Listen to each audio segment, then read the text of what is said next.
I'm just starting. Can you get him?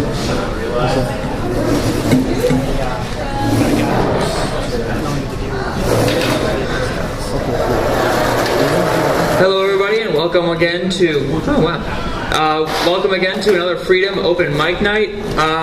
Just want to let everybody know who can hear me. We are currently having a sign-up sheet over there for anybody who wants to get up here and do anything you want. You can read poetry, sing, dance, anything's cool. And our first person is Jacob, and he's going to be speaking about City Council. So everybody please give a round of applause if you wouldn't mind. Hi everybody, how are you? I feel really tall up here. It's first time. I just want to speak to everyone really quick about my city council campaign. As you may or may not be aware if you read the BG News this week, my name's Jacob Redfern, and since August of this year, I've been serving the residents of the 1st Ward here in Bowling Green as your councilman. In my short time in office, we've worked to pass 2 anti-discrimination ordinances, also worked on a variety of things dealing with student housing, especially student housing off campus. I currently also am serving on the zoning board, which plays an important role in implementing policies. However, that stuff isn't really what I'm here to talk to you about tonight. What I'm here to talk to you about is my campaign. I'm facing a well-financed, well-funded opponent who is definitely not a student. He's a 35, 40-year-old teacher, and he has decided to take this campaign negative. If you read the Sentinel at all, he has posted many negative remarks about me, commenting on the fact that I'm a student, saying that I'm too inexperienced to be able to do a good job on city council. And because of this, I think that it's important that we students realize that it's important for us to have a strong student voice on city council. Now, I'm not going to promise you that I will always side with students on every concern. I don't only represent students, I represent everyone in the 1st Ward, which is a diverse group. But what is important is that we have someone on council who understands student concerns. And if we have someone who understands these concerns, then we will be able to move forward and implementing policies. For example, many of you guys may remember the Section O housing ordinance issue, and we're now beginning implementation of the mayor's ad hoc committee report. Without a student on council, how are we actually going to know if the recommendations that we, the students, made are actually going to be followed by city council? It is clear that we need a student voice both to check the city, but also to be able to bring the university and the city closer together. Now, how many of you guys are registered to vote here in Bowling Green? Okay. Very, very few. If you want to vote in Bowling Green, you can still do so by voting provisionally. What you do is you go upstairs to the Union on election day. Voting is going to be over there right next to Stampers.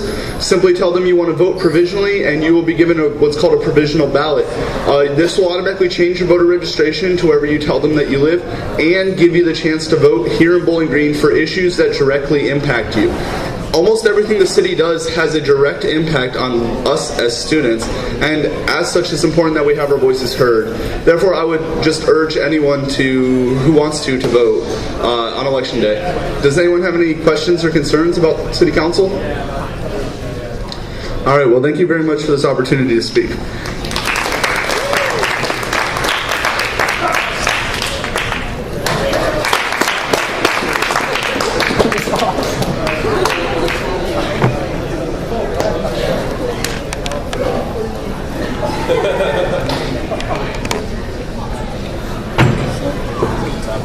And next up is Matthew, who's going to do part of a story. Round of applause, please.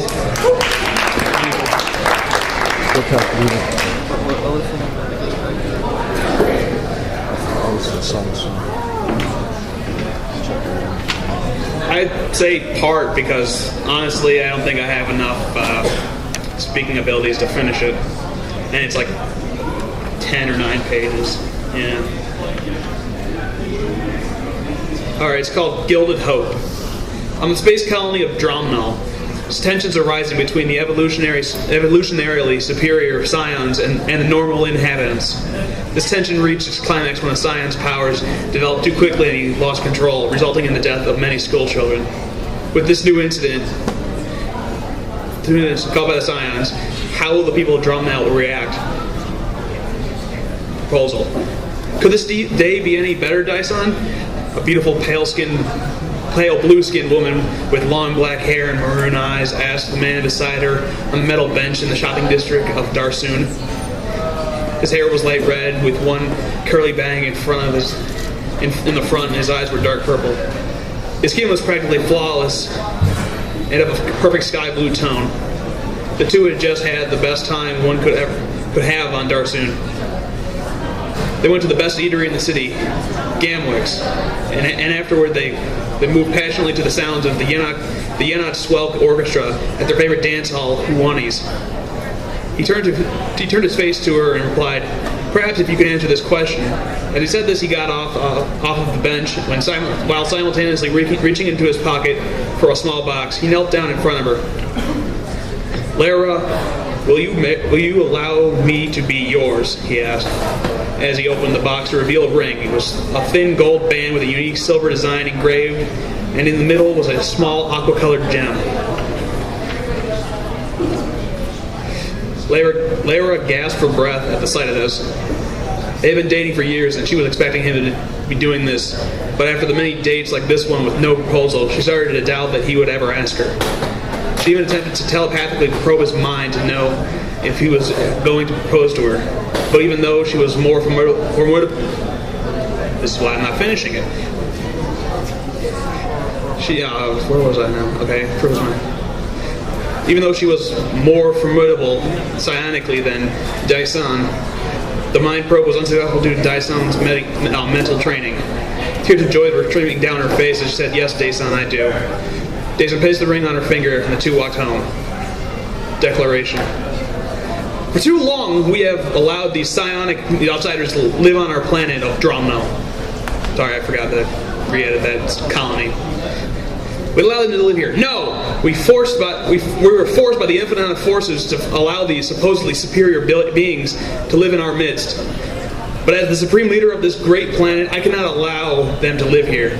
They are an eyesore to the honest, hardworking individuals that have made this planet great for make this space colony long before they even came to ruin our great land," said the man atop the podium, his indigo hair slicked back without so much as a hair out of place. Such is the way of a militaristic leader. His uniform was pressed and his boots were polished. His orange skin was made even brighter orange by the lights that focused their gaze upon him. His three eyes peered over the audience as he made his speech. And after their latest incident involving the so-called accidental deaths of innocent school children by a scion and his uncontrolled abilities, I have decreed that these menaces be wiped from our planet. Space colony, sorry, I keep on forgetting to edit this stuff. And thanks to our wise and all-knowing senators, this marks the end of the psionic infestation of our once normal colony. He finished. The crowd applauded, madly chanting Nezavik, the Admiral's name.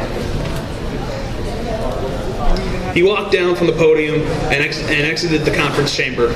As Nezavik entered his office, he activated his communication hub and placed a call to the Dromno garrison. "It is official, Major Hedron. Eliminate all of them and make sure not to allow any to escape the planet." I'm going to finish there.